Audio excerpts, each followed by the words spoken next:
Hey folks, this is Billy DKY, the truth seeker that simplifies and demystifies. This is going to be the video Susan Sarandon and Tim Robbins call it quits. Okay, so basically they were married for over 23 years. They separated over the summer. They have two kids, Jack 20 and Miles 17. And basically this video is not going to be so much about them, but this is going to be why is it so hard to keep Hollywood marriages together? Why is it so hard for them? And not only that, we're going to also talk about why marriages in general are harder to keep together today than they probably were in the past. And we're going to do some profound wisdom along the way. And so, okay. So first question, why do Hollywood marriages rarely work? Let's first start off with some obvious things. There's too many temptations. You know, if everywhere you go, everybody knows you and looks up to you, there's going to be, let's just take it from a guy's perspective, there's going to be a lot of women who want to cheat with you, and both of them are famous.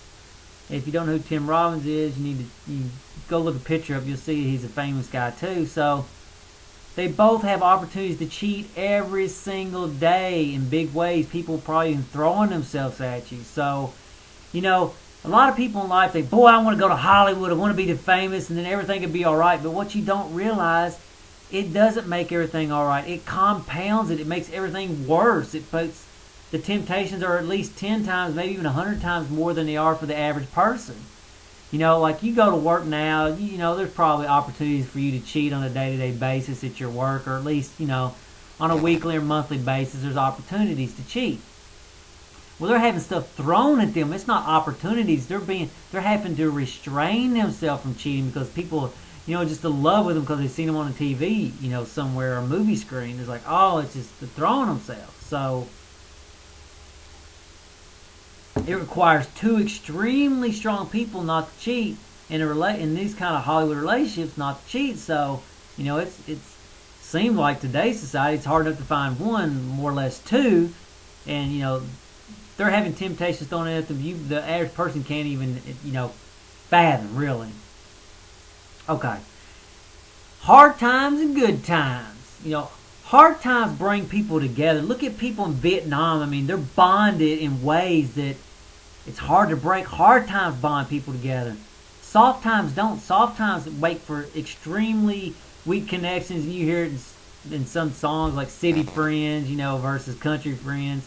You know, people you've had went through hard times with, you have strong bonds. Like you see people on Survivor. I mean, they're bonded in ways that are hard for people to understand. That's what brings people together, not soft times.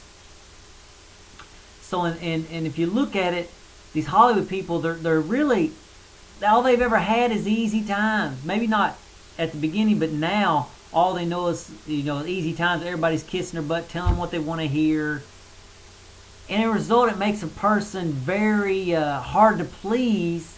And you got two people that are very hard to please, and they probably are not willing to kiss each other's butt any at all because they don't really need each other. They just, you know. So it makes it easy to break the relationship. But when two people really need each other, imagine if you and your wife were in the middle of, you know, the Rocky Mountains, living in a cabin, and you needed each other. You needed to go hunt. She needed to take care of this and that. You would really appreciate each other a lot, and as a result, you probably wouldn't want to leave each other. You'd be so in love. I ain't saying, you know, it'd be like heaven, but, you know, you'd be really tightly bonded, where there wouldn't be much opportunities for anybody to break you up. Well, these Hollywood relationships are the exact opposite. It's all softness all the time. You know, softness in every single way. Everybody kissing your butt. You have more than you need. You got all the fancy stuff. You know, and it's so easy to just walk out of that relationship and get somebody new because they can. So, again, most things in life are exactly opposite of the way you think they should be.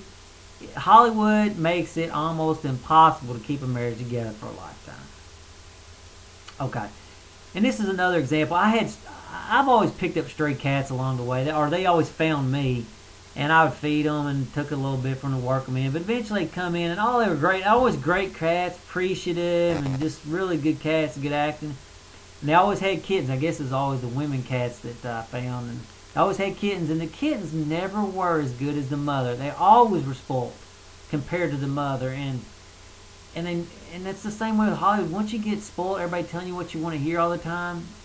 It's a dead. It's not good. You're gonna be spoiled, and it's gonna be bad. So here's some fundamental wisdom if you want to help keep your relationship together where you're at.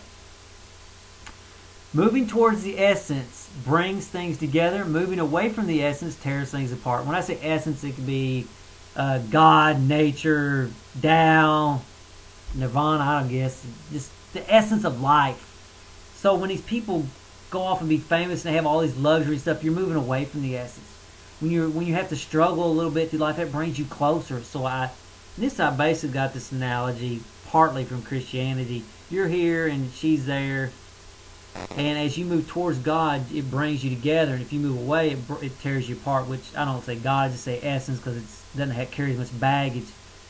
So if you really want to bring your life together with your spouse where it's not easy for somebody to break you up, don't get caught up in all the pleasures and ego things. Keep your life simple.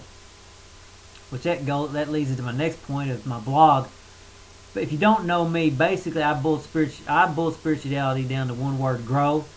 If you follow these principles in this blog, you'll basically get closer to the essence of life, which will bring things together, which will bring your body back together. You'll be healthier than you were. Bring your relationships and people together. So it'll be the first link in the information section if you want to go check it out. Also, I have a playlist, and there'll be a bubble that just popped up where you can go look at all my current events. Like I say, if you're new to me, or if you just want to see what I've talked about in the past, you can click that, and it'll take you to the playlist, and you can play them off if you so choose. And that quote that I quoted, that moving towards the essence brings things together, moving away from the essence tears things apart, that came from the second link in the information section, which is the path. It's the essence of truth, and basically it's a repository of all the truths that I've discovered along my truth-seeking adventure. So anyway, if you wouldn't mind rating, and until next time, later folks.